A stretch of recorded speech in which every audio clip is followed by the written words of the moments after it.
এটা হচ্ছে মাছের ঝোল। দেখো তো পোস্ত দিয়ে তারপর চাল মগজ দিয়ে মাছের ঝোল রান্না করা হচ্ছে।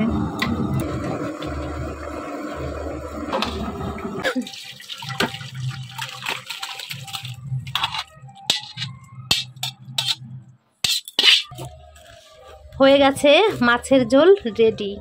এটা হচ্ছে মাছের কালিয়া।